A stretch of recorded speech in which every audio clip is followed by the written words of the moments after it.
On va commencer. Vous ne le savez pas, mais j'ai un special guest dans la salle. Il y a Hervé qui m'a rejoint. Donc, on va. Enlève-toi. On va commencer avec cette session sur DataGuard et les nouvelles versions, puis les nouvelles features de la nouvelle version. C'est donc le troisième slot de ce stream. Bon, vous connaissez maintenant, pour ceux qui nous matin, sinon rapidement, Yann Néo, je travaille pour le SOUC dans le cadre de l'organisation de cet event. Deux, trois infos techniques avant tout. Théoriquement, donc, vous ne pouvez pas utiliser le chat. Les questions vont être posées par les question and answer. C'est important de dire que cette session sera également enregistrée. Donc, vous aurez la possibilité de la revoir. On a deux personnes d'Oracle qui nous mettent à disposition l'infrastructure et puis qui s'occupent de la partie technique. Voilà. La session sera, comme vous l'aurez compris, donnée en français. Et je laisse donc la main à Mohamedou, qui est Oracle Certified Master, qui est effectivement consultant chez DBI Services et qui s'est spécialisé autour de ces sujets Oracle, en particulier du DataGuard. Voilà, Mohamedou, je te laisse le mot. Bonne chance à toi. Stage is yours. Merci Yann. Donc, merci à tout le monde d'assister à cette session qui va effectivement parler des nouveautés qu'apporté Oracle 20C donc, au niveau du broker DataGuard. Donc, je commencerai déjà par remercier l'équipe SOUC et puis ses sponsors qui ont permis la tenue de cet event. Donc, je suis chez DBI donc, depuis quelques années. Donc, DBI est une compagnie qui a été fondée en 2010 et qui compte plus de 70 spécialistes, donc opérant dans toutes les parties de l'IT. Donc, on a nos agences principalement donc, sur la carte à droite. Donc, nous avons des clients en Suisse, donc, mais aussi nous avons des clients à travers toute l'Europe. Donc, DBI donc, propose un large portefeuille d'offres, donc allant du consulting, SLA, training, des workshops, et puis des gestions donc de licences pour aider nos clients à être compliants. Donc, DBI a été aussi nominé donc, dans les Great Place to Work, donc en fait ces dernières années. Donc moi, mon concernant, donc j'ai quelques certifications, comme Yann vient de le dire. Donc, je suis master Max Availability. Je suis aussi certification CISA, c'est la certification de des systèmes d'information, donc des ACA. Donc voici l'agenda que nous allons suivre donc, au cours de cette présentation. Donc, nous allons d'abord parler de la disponibilité d'une manière générale. Ensuite, nous parlerons des brokers et puis des nouvelles fonctionnalités qu'Oracle 20C a introduites dans le broker, dans l'environnement de DataGuard, et puis nous conclurons. Donc, la disponibilité, pourquoi une haute disponibilité? Eh bien, d'une manière générale, c'est pour la continuité du business. Donc, ça résume tout. Ça veut dire tout simplement que la haute disponibilité donc, concerne toutes les composantes donc, de l'IT. C'est les bases de données, c'est les applications, c'est les serveurs, c'est les stockages, etc., etc. Ce qu'il faut retenir, c'est que tout simplement, quand on veut mettre en place une haute disponibilité, on se base en général sur deux mesures, deux métriques, qui sont le Recovery Time Objective, RTO, qui tout simplement va définir le maximum d'arrêt de service, donc de downtime que je peux me permettre, que ma compagnie peut se permettre. Et puis le RPO, Recovery Point Objective, qui tout simplement va quantifier le nombre maximum de data que je peux perdre. Donc, en se basant sur ces deux critères, sur ces deux mesures, et bien tout simplement, on met en place la haute disponibilité qui me convient le mieux. Oracle nous offre quelques solutions de haute disponibilité. Hein. Donc, on peut citer entre autres l'architecture Grid Infra, qui, avec sa notion d'ASM et puis de redondance normale ou high, tout simplement nous permet de mirrorer, donc de créer une disponibilité pour nos données. Donc, on peut par exemple citer les notions d'Oracle ou d'Oracle OneNote.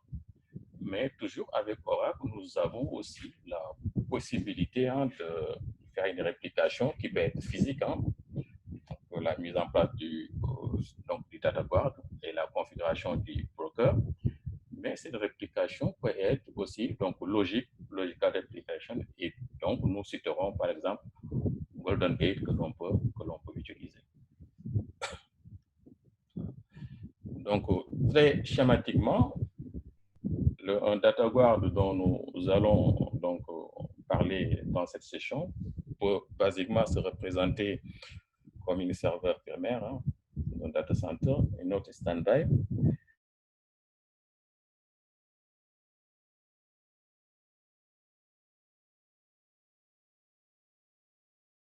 Ça peut être de manière sync ou async. Et évidemment, on peut mettre en place un observeur qui d'ailleurs est obligatoire pour certaines fonctionnalités telles que le fast start failover, c'est-à-dire le basculement automatique. Mais d'une manière générale, l'observeur est recommandé dans tout environnement de data guard, ne serait-ce que pour empêcher, par exemple, d'avoir deux bases primaires qui sont en même temps. Donc, avec Vinci, Oracle Vinci, donc, nous avons des fonctionnalités parce que pour mettre en place un environnement data guard, évidemment, on doit préparer la base primaire. Donc, cette préparation consiste à mettre en place, à fixer certains paramètres d'initialisation, donc, qui peut être le DG Broker Start, qui peut être le DB File, donc le DB Flashback Retention. Voilà. Donc, on peut aussi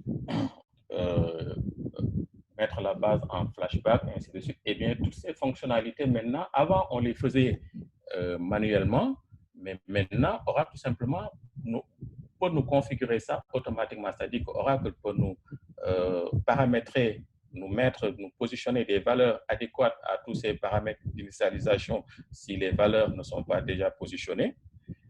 Et Oracle va nous mettre aussi la base en flashback, va nous positionner la configuration policy de Herman, donc, qui va positionner le truc en chip on all standby. Oracle va activer le mode archive lock si ce n'est pas déjà fait. Oracle va nous mettre la base en force login, et aussi, surtout, Oracle aussi va nous créer des standby redo lock. Vous savez que les standby redo lock sont, on va dire, de façon générale, obligatoires si on veut mettre en place un broker. Donc, moi, je lance la commande, je prends une bière et puis je laisse tourner. Donc, et bien pour ça, il y a l'apparition d'une nouvelle commande qui s'appelle prepare database pour data guard, et on lui pense les commandes que l'on veut. On voit ici tout simplement ce que Oracle a fait. Donc là, on va juste faire ici. Donc ici, j'ai une base, donc ORC20, qui est en mode non archive log, qui est, le flashback n'est pas activé, il n'y a pas de force login. Et bien tout simplement, ce que je vais faire, je vais simplement dire à Oracle de me préparer. Donc les démos sont en live. Ça va marcher. Voilà. Donc on voit, donc là je lui dis tout simplement que de me préparer la base, et que je veux que le DB unique name soit ORC1, donc site 1, parce qu'en général, on adapte le DB unique name soit en se référant au data center, ou en tout cas de manière à pouvoir distinguer la base première et la base secondaire. Donc là, on voit tout simplement ce que Oracle fait. Donc là, il va mettre la base en archive log. il va mettre la base en flashback et que surtout là, on voit ici qu'il me crée aussi tout simplement des stand-by. Donc là, une fois que c'est OK, me retourne la main. Donc là, si là, je vois effectivement ma base, elle est maintenant en archive log et flashback, force logging. Voilà. Et qui m'a changé le truc. Qui m'a changé aussi tout simplement le DB Unique. Donc là, si je regarde le nombre de groupes, donc le nombre de groupes online, donc j'en ai 3. Si je regarde le nombre de groupes de stand-by que Oracle m'a créé, j'en ai 3. Donc ça m'a effectivement interpellé. Pourquoi? Parce que en général, dans la documentation du DataGuard, donc d'Oracle, on voit tout simplement qu'il est recommandé d'avoir N+1 groupes de redolog. C'est-à-dire que si on a 3 groupes de redolog, il est tout simplement recommandé d'avoir N+1 stand-by de redolog. Or, ici, il y en a 3. Donc, j'en ai discuté avec mon collègue Franck. Hein, donc, on a contacté le manager donc, de DataGuard. Donc, on a aussi ouvert un SRA. Et effectivement, ils nous ont fait comprendre que cette règle-là, en fait, effectivement, la règle N+1 n'est vraiment, disons, importante que si on est en maximum protection, en mode de maximum protection. Et comme dans la plupart des cas, tout simplement, on est en max availability ou max performance, et bien tout simplement, donc c'est pour ça qu'ils ont mis le nombre de groupes à 3 et qu'effectivement, bon, à l'occasion, ils updateront donc la documentation en conséquence pour introduire tout simplement ça. Mais on voit tout simplement eh bien, tout simplement, maintenant, avec la 20C, préparer ma base de données pour qu'elle devienne une base primaire a en tout cas été simplifiée parce que Oracle nous assiste là, donc là-dessus. Donc, une autre fonctionnalité qui est apparue avec la 20C, et bien tout simplement, c'est le fait de pouvoir valider le FAST-Start Failover, c'est-à-dire le basculement automatique. Donc, cette validation me permet de voir est-ce que tous les paramètres sont adéquatement positionnés. Est-ce qu'il y a des problèmes qui vont, en tout cas, empêcher le FAST-Start Failover de se faire en cas de besoin. Ça peut être le cas si, par exemple, l'observeur est activé en observeur only, ou en tout cas, tout autre événement qui peut impacter sur la stabilité du broker.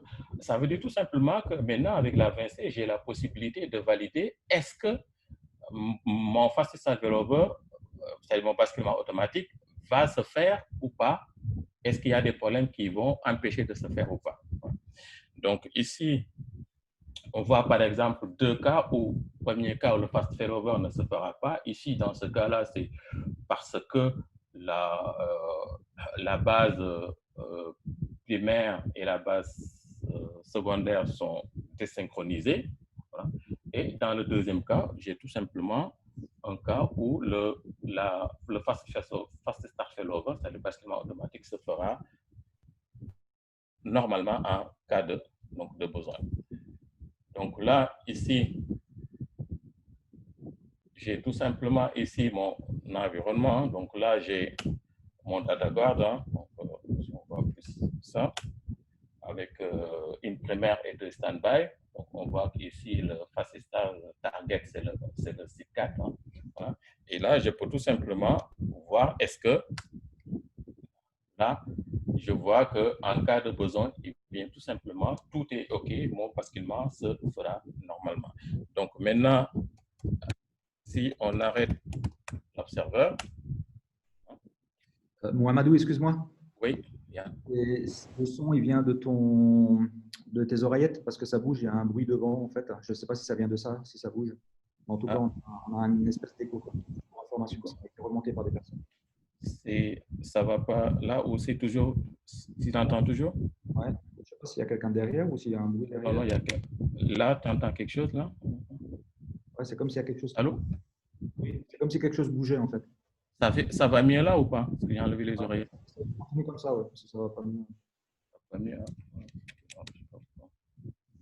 Allô? Et là, encore? Ouais.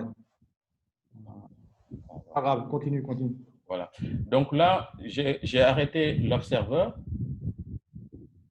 Et bien, tout simplement ici, je vois tout simplement, il me dit que l'observeur, le basculement ne se fera pas parce que tout simplement, l'observeur est arrêté. Voilà. Donc, ça, c'est une nouvelle fonctionnalité qui est apparue avec la 20C. Donc, on va continuer. Donc, une autre fonctionnalité aussi qui est apparue avec la 20C, c'est que maintenant, dans un environnement donc, de fast start failover, si jamais il y a une des bases standby qui était fast, qui était donc la cible target, start failover target, qui était synchrone et qui est devenu asynchrone, donc, et qu'il n'y a pas d'autres bases synchrones. Donc, le broker peut tout simplement choisir une base A5 comme fast start target à condition que le paramètre là, fast start failover target, soit positionné. Et que surtout, ce qui est intéressant, c'est que quand les bases redeviendront, certaines bases en tout cas, redeviendront de nouveau synchrones, et bien tout simplement, le broker va changer automatiquement la cible à une base synchrone. Donc, une autre fonctionnalité, donc, c'est le nombre d'observeurs que l'on peut maintenant avoir avec, dans un environnement broker. Vous savez que depuis la 12.2, on peut avoir multiples observeurs. Donc, c'était 3 observeurs depuis la 12.2. Et bien maintenant, avec la 12, avec la 20, on peut avoir jusqu'à 20 observeurs. Mais il faut faire attention, il faut bien comprendre tout simplement ce que cet observeur-là fait. Donc là, on va le démarrer ici.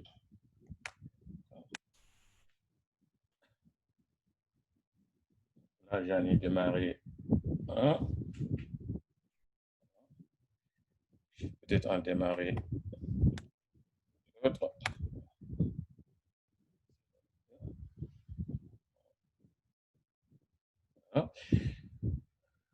Donc là, si je fais un show observeur ici, on voit tout simplement que j'ai 2 observeurs parce que j'en ai démarré 2. Effectivement, il y en a un, donc on peut en démarrer jusqu'à 4. Hein. Le premier observeur qui a été démarré sera le master. Et tout simplement, tous les autres observeurs seront des backups. Mais ce qu'il faut comprendre, c'est que si le master tombe, les autres backups ne vont pas être promus automatiquement en master. Voilà. Donc, si pour une raison quelconque, je peux arrêter le master, de toute façon, je ne peux pas l'arrêter comme ça.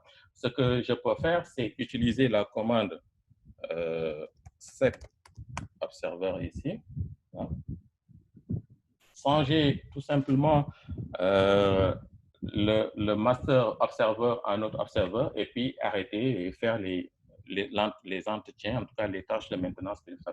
Donc, ce que je veux dire tout simplement, ce n'est pas parce qu'on a plusieurs observeurs que tout simplement, quand le master tombe, et bien tout simplement, Oracle va promouvoir automatiquement les autres. Donc, je pense que c'est une fonctionnalité qui va venir plus tard, mais pour l'instant, ce n'est pas le cas.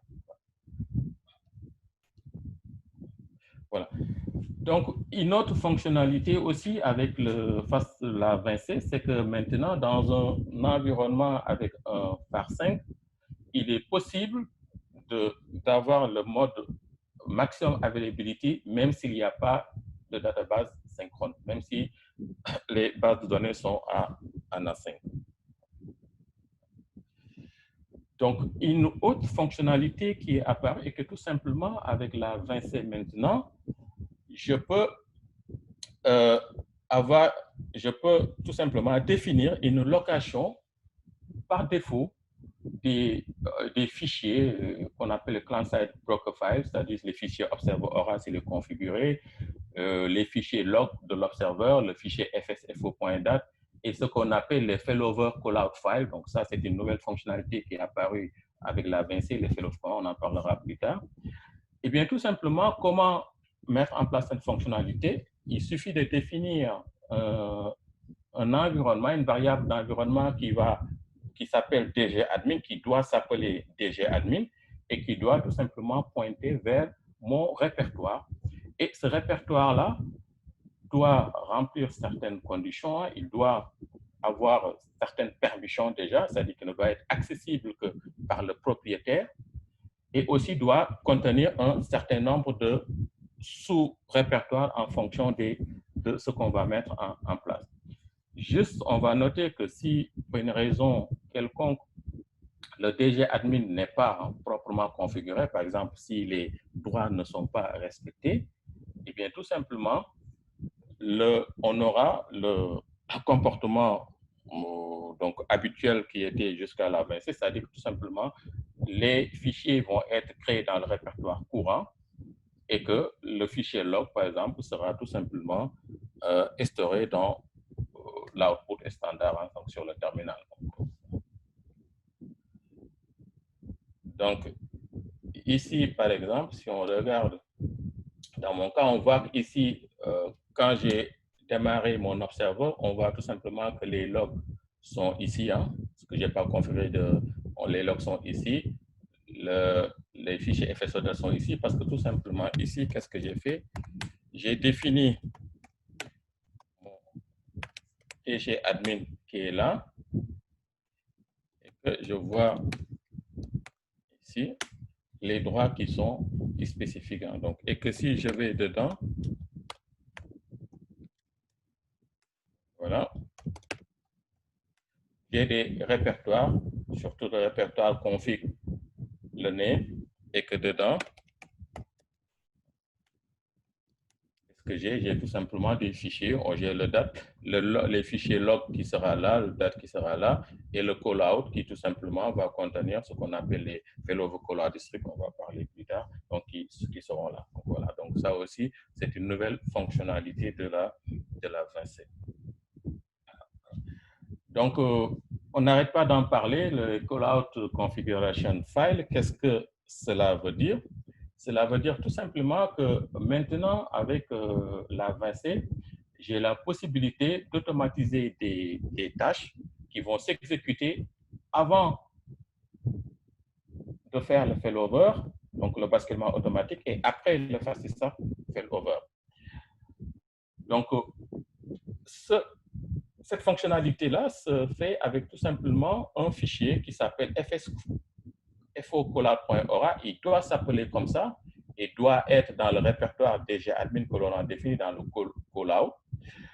Donc, si et avoir certaines permissions, si ces conditions-là ne sont pas respectées, eh bien, tout simplement, la mise en place de fast failover callout district ne fonctionnera pas.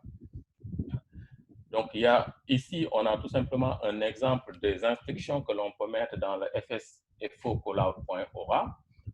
On a un script qui va s'exécuter avant le failover, qui va exécuter après le failover, et surtout, cette option-là, ce paramètre-là qui est important, qui veut dire tout simplement qu'est-ce qui va se passer si le si le fichier FastStart ne s'exécute pas. Donc, par défaut, il est à stop. Qu'est-ce que ça veut dire stop? Si c'est à stop, ça veut dire tout simplement que si jamais le fichier pré-callout ne s'exécute pas, eh bien, le FastFailover ne se fera pas. On voit ici un exemple où tout simplement ce paramètre est à stop et tout simplement pour une raison quelconque, le truc ne s'est pas exécuté, le fichier script pré-FastFailover n'est pas exécuté, et bien tout simplement, on voit ici qu'il me dit que le FastFailover ne se fera pas puisque le failure action est positionné à stop. C'est la valeur par défaut.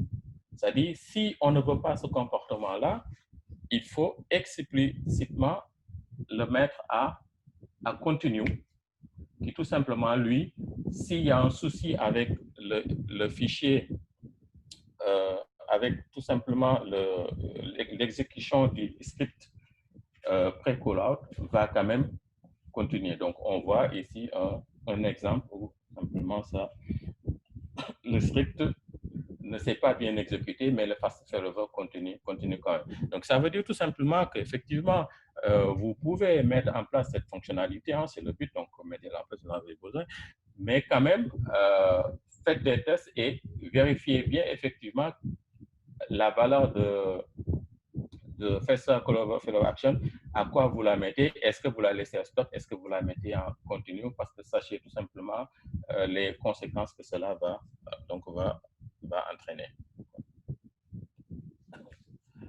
Donc, une des fonctionnalités aussi de la VC, c'est donc l'apparition d'une nouvelle commande qui va me permettre de créer une instance par 5. Parce que juste pour rappeler ici ce que c'est qu'une instance par 5, on peut le représenter comme suit. Donc, supposons que j'ai, par exemple,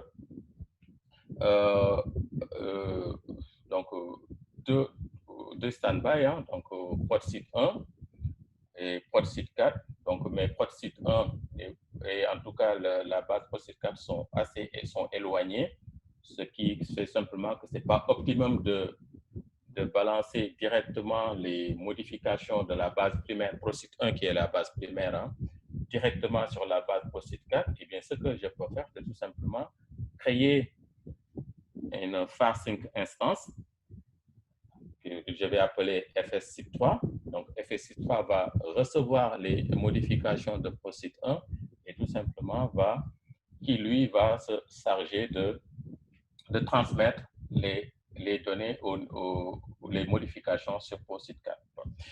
Donc, jusqu'à maintenant, ça se faisait manuellement. Donc, je devais suivre la procédure manuellement. C'est compliqué, c'est pas compliqué. En tout cas, je devais le faire manuellement. Donc, maintenant, avec l'avancée, eh bien, tout simplement, Oracle va me permettre de construire ça automatiquement. Sachez juste qu'il y a quand même des prérequis, parce que tout simplement, avant de mettre en place, il faudra créer ce qu'on appelle les Secure External Password Store. Voilà, donc, ça dit que vous définissez des wallets et à l'intérieur de ces wallets, vous faites correspondre des identifiants avec vos TNS name. Voilà. Donc, ici, on voit les commandes d'une manière générale que l'on peut faire, hein, donc pour créer ces Secure External Password. Et une fois que ça c'est défini, et bien tout simplement, on peut créer notre FAR5 instance avec la commande FAR5 instance en lui passant le connect identifié, dans lequel, rappelons-le, les identifiants sont stockés. Donc, Oracle va se connecter sur l'instance en particulier et tout simplement non seulement créer l'instance FAR5, mais l'ajouter aussi sur le broker. Donc, attention, ça suppose effectivement que vous avez préparé tous vos fichiers réseau, hein, donc, tels que le TNS name, et ainsi de suite. Donc, ici, on va juste voir un tout petit peu de quoi cela parle. Voilà. Donc, moi, j'avais déjà configuré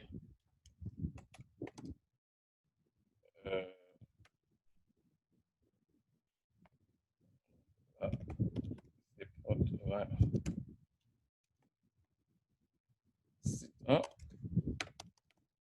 6 dBA.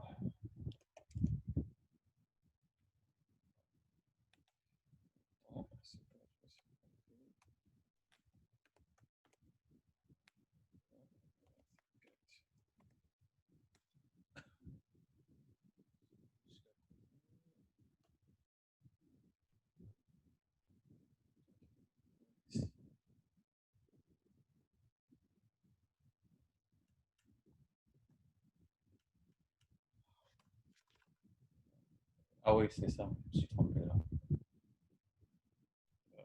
Je suis trompé, il n'y a pas de...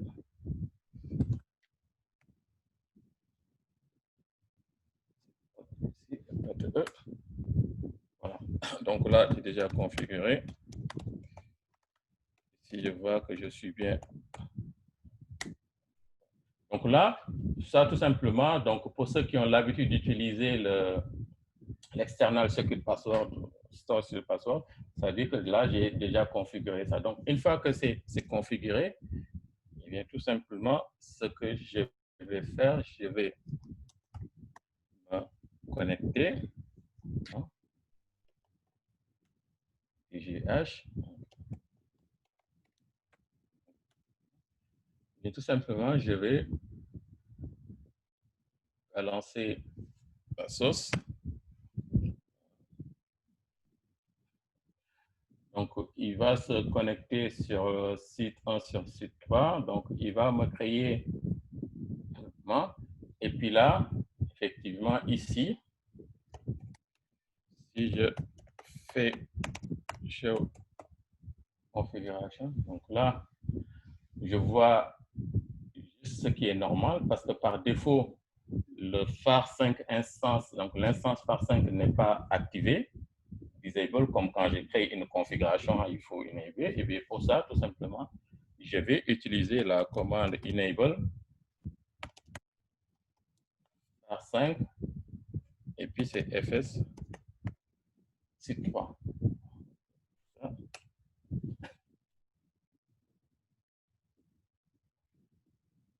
Et là, effectivement, si je vois simplement ça.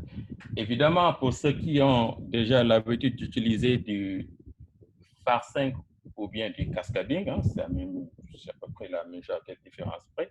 Vous savez tout simplement qu'il faut effectivement ici, après configurer les relogs, ce que je n'ai pas fait. Hein. Par exemple, ici, on voit ici, par exemple, si je peux configurer les relogs, hein, tu dis simplement quand port 1 est la base première, d'envoyer les tirs au sud 1, ainsi de suite. Voilà. Donc, il faudra effectivement, après, en fonction de vos besoins, configurer donc vos relogs. Mais ici, le but, c'était simplement de montrer que le fast start, le phare5 peut maintenant être créé automatiquement avec, par Oracle, par le broker, avec tout simplement la commande create phare5.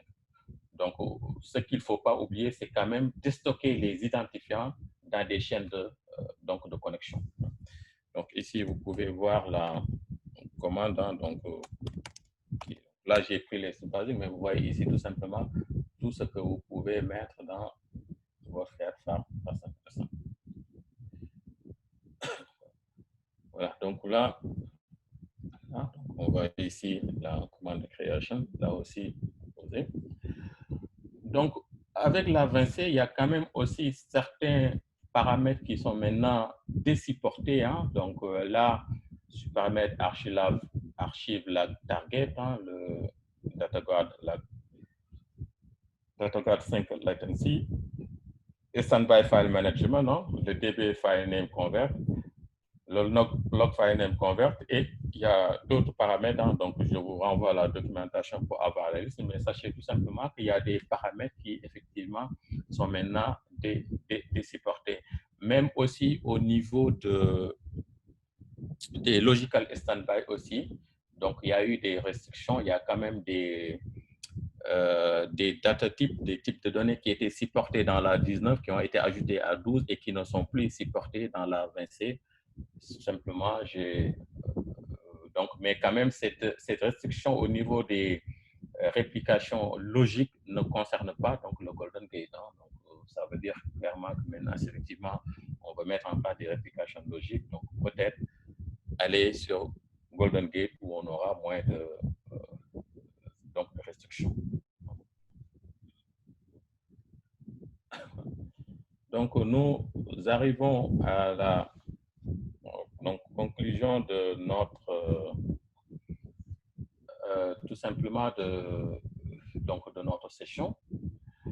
Donc, ici, je retiendrai principalement que maintenant, avec la 20C, on voit quand même que Oracle nous apporte en tout cas des fonctionnalités qui nous permettent de préparer assez facilement notre base primaire pour qu'elle se comporte en base primaire dans une configuration de broker, en nous créant les paramètres d'initialisation adéquats, en tout simplement me mettant ma base en archive-log s'il ne l'est pas déjà, en me créant les standby log s'ils ne sont pas déjà créés ou en tout cas s'ils sont mal configurés, en me positionnant aussi tout simplement les paramètres Herman adéquats, parce que vous savez que si vous êtes en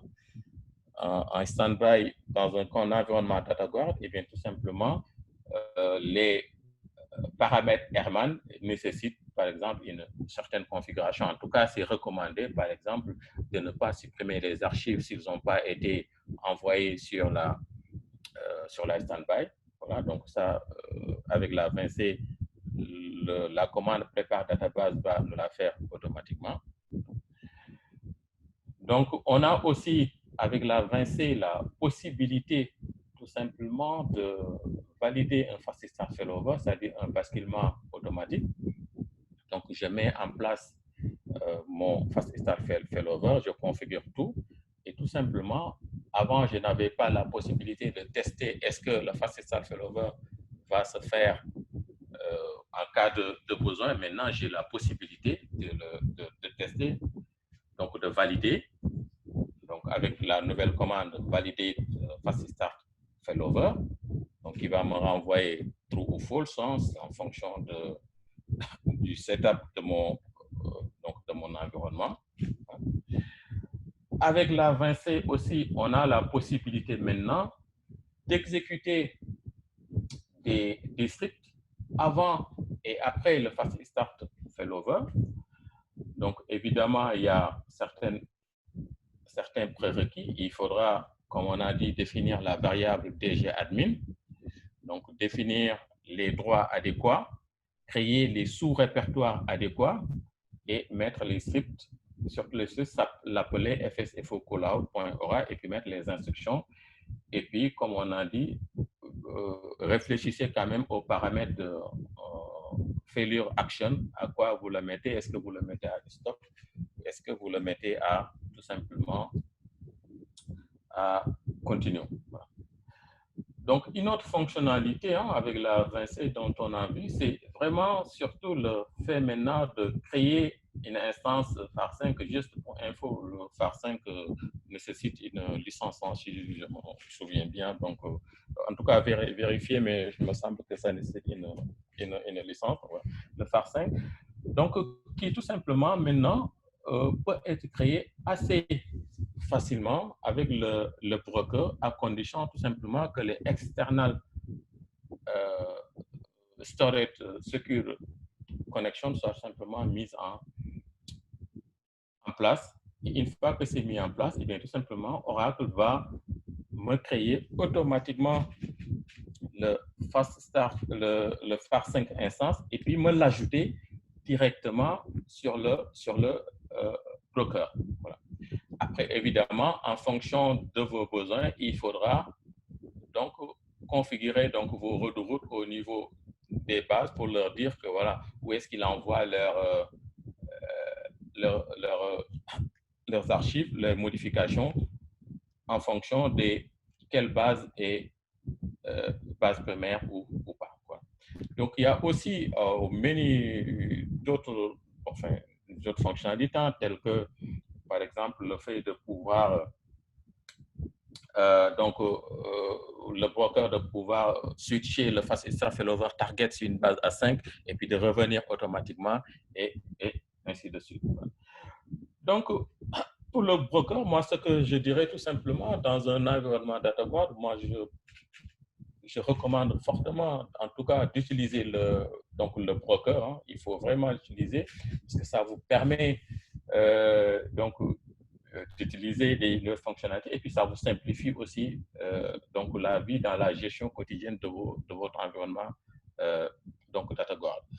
N'oubliez pas aussi de mettre en place un observeur, même si vous n'avez pas configuré les fast start failover, parce que l'observeur, par exemple, vous permet tout simplement d'avoir deux bases primaires qui sont tout simplement à prendre. Donc, ça ne paraît pas évident, mais c'est des cas qui peuvent tout simplement savoir lire. Hein. Donc, si on a des DBA qui sont cités dans des lieux différents et que la communication ne passe pas, eh bien, une partie des DBA peut faire un failover, les autres ne sont pas courants et viennent et démarrer l'ancienne base primaire. S'il y a un observeur, ça ne se fera pas.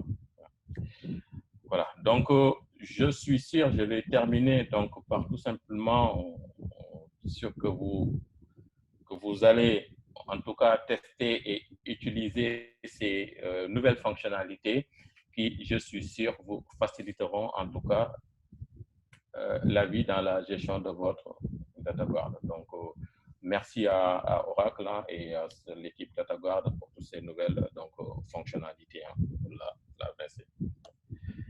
Donc, on arrive à la fin de cet exposé. Et puis donc, si vous avez des questions, je suis à votre écoute. Merci à tout le monde. Yann, c'est bon. Merci Mohamedou.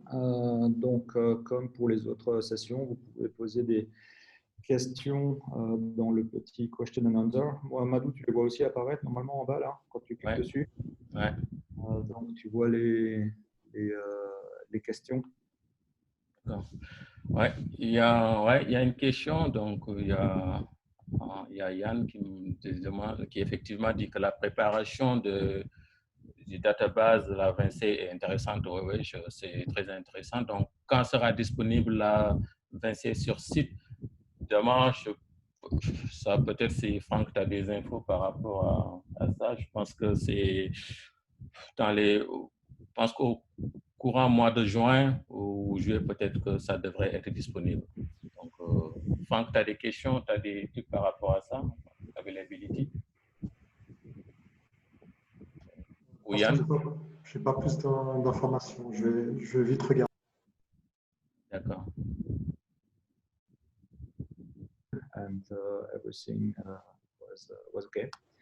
So thanks a lot. And in this case, I propose to stop the stream from now.